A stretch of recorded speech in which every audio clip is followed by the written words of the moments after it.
Comment faire maintenant pour déterminer la structure de Lewis d'une molécule? Est-ce qu'une molécule est bien toujours neutre? Une méthode possible consiste à, tout d'abord, écrire les configurations électroniques de chacun des atomes qui la constituent. Pour vérifier, il suffira de s'assurer du nombre de doublets que l'on peut former. On additionne tout simplement tous les électrons des couches de valence. On divise cette valeur par 2 et on obtient le nombre de tirets à placer dans la molécule. C'est un bon moyen de vérification. Ensuite, il faudra bien veiller, pour établir les liaisons simples, à s'assurer que la règle de l'octet ou du duet est bien vérifiée pour tous les atomes de la molécule. Une astuce consistera à placer au centre de la molécule, généralement, l'atome qui a le plus d'électrons de valence disponibles, car alors tous les autres viendront s'y accrocher. Attention, dans certains cas, un atome pourra porter une charge dite formelle, c'est-à-dire qu'il ne sera pas réellement entouré du même nombre d'atomes d'électrons qu'à son état isolé. Mais, dans tous les cas, au global, la molécule devra être neutre. Exercice, établir la représentation de Lewis de la molécule d'eau, H2O. La molécule d'eau possède 2 atomes d'hydrogène, un atome d'oxygène. Donc on commence par écrire les structures électroniques de ces 3 atomes. Voilà ce que l'on obtient. On a donc le choix entre la configuration simplifiée ou la configuration détaillée. Ensuite, il suffit de vérifier combien de tirets on va devoir tracer. Donc on additionne les électrons des couches de valence. 1 plus 1 plus 6. Ce qui donne au total 8 électrons de valence. Divisé par 2, cela fait 4. Il y aura 4 doublets dans la molécule d'eau. Ensuite, on donne la structure électronique, la représentation électronique de Lewis de chacun des atomes. On voit donc un atome d'hydrogène avec son électron célibataire, le deuxième atome d'hydrogène, et l'atome d'oxygène avec ses 6 électrons de valence autour de lui. Dans un deuxième temps, on va relier les électrons célibataires les uns aux autres, et enfin, les électrons qui restent vont être appariés. On donne un peu d'esthétisme en alignant les éléments chimiques et en mettant à la verticale ou à l'horizontale les tirets. Et on obtient la molécule d'eau sous la forme du modèle de Lewis. À ce stade, on pourrait croire que la molécule d'eau est dans l'espace une molécule parfaitement linéaire. Mais comme on verra plus tard, il n'en est rien. Et cela à cause de la répulsion électrostatique des doublets liants et non liants. Enfin, comment établir la représentation de Lewis d'un ion polyatomique? Quel est l'atome qui porte réellement la charge? La méthode change très peu. On commence par écrire les configurations électroniques de chacun des atomes dans leur état isolé. Pour se rassurer, on détermine le nombre total d'électrons présents sur les couches de valence. Et on détermine un nombre entier de doublets d'électrons en divisant le nombre total par 2. Et à ce moment-là, on va ajouter ou retirer des électrons à l'atome qui est censé porter là où les charges électroniques.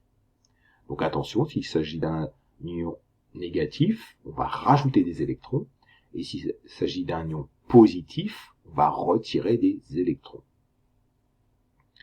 Ensuite, on écrit les représentations de Lewis de chacun des atomes, et on va relier les électrons célibataires les uns aux autres en s'assurant que chaque atome respecte bien soit la règle de l'octet ou la règle du duet.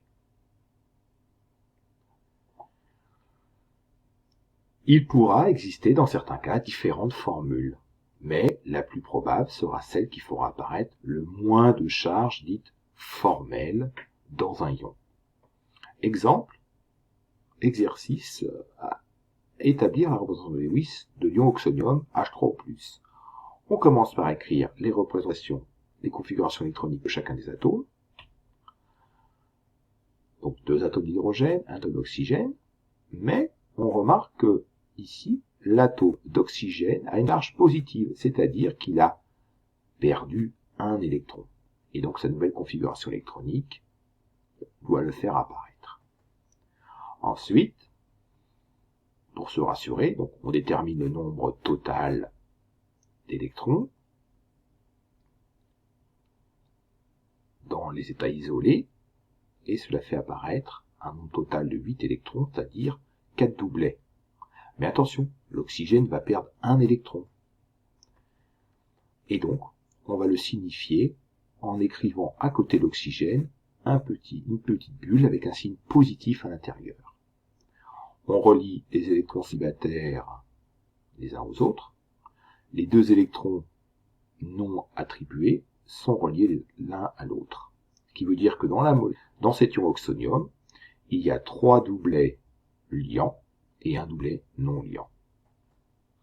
Et l'atome d'oxygène porte la petite charge formelle positive. Il peut arriver dans certaines structures qu'il y ait ce qu'on appelle des lacunes électroniques.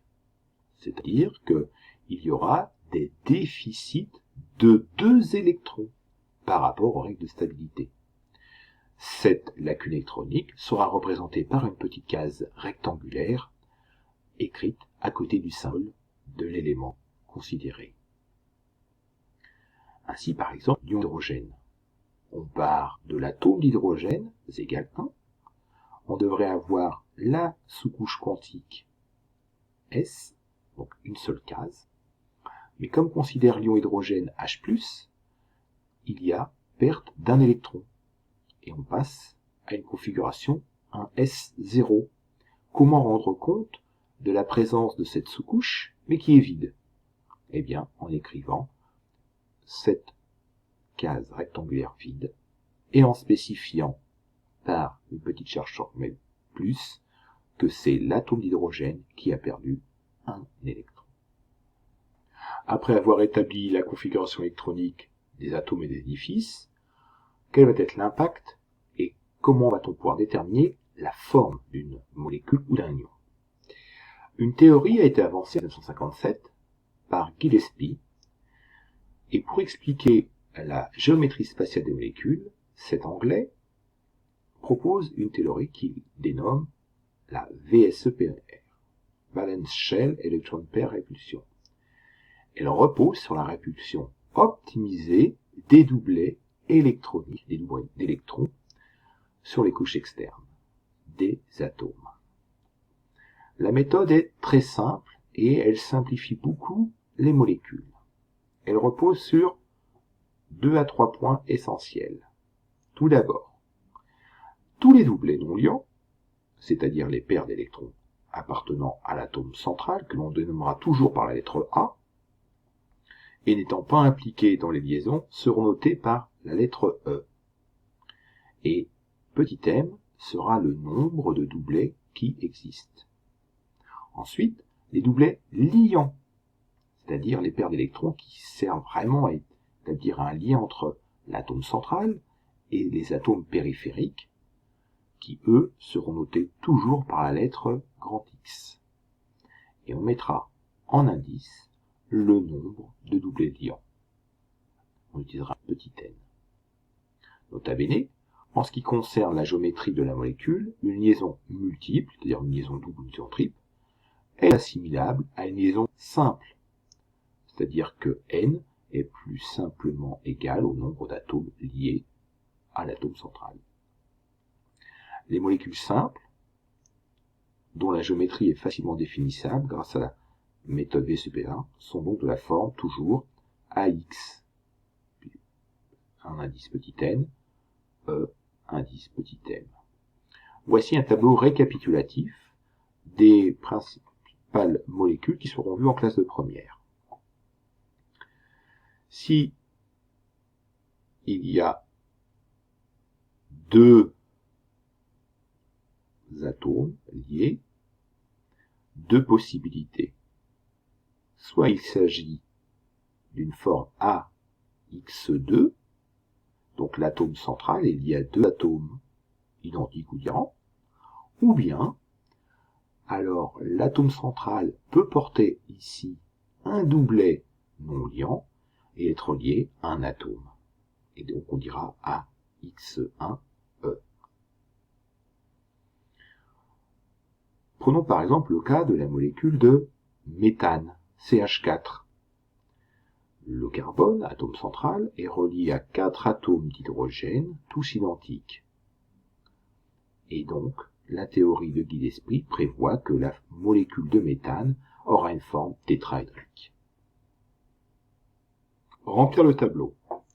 Voici 3 molécules dont on nous demande de déterminer la géométrie grâce à la théorie de Gillespie. Différentes étapes. Il faut tout d'abord déterminer le schéma de Lewis de chacune de ces molécules. Ensuite, à l'aide du tableau qui est donné précédemment, de déterminer le type AXE. Et enfin, on pourra déterminer la géométrie dans l'espace de la molécule. Concernant la molécule d'eau que nous avons vu précédemment, nous avons vu que l'atome central est l'oxygène et il est entouré de 2 atomes d'hydrogène. Quand on étudie la compensation de Lewis, on voit qu'il y a 2 doublets non liants autour de l'oxygène et 2 doublets liants. Donc, on dira que c'est une molécule du type A, X2, et il y a 2 doublets non liants, donc E2. Quand on regarde dans le tableau précédemment donné, on constate que la molécule d'eau est donc en forme de coude, ou appelée aussi en V. Concernant la molécule de CO2, l'atome central est l'atome de carbone, entouré de 2 atomes d'oxygène. Quand on fait l'étude du schéma de Lewis de la molécule de CO2, on constate que il y a autour du carbone 2 doublets liants, et autour de chaque oxygène de 2 doublets en plus non liants. Donc on dira que cette molécule est du type A, X2, et donc dans le tableau, on voit que le type AX2 correspond à une structure linéaire.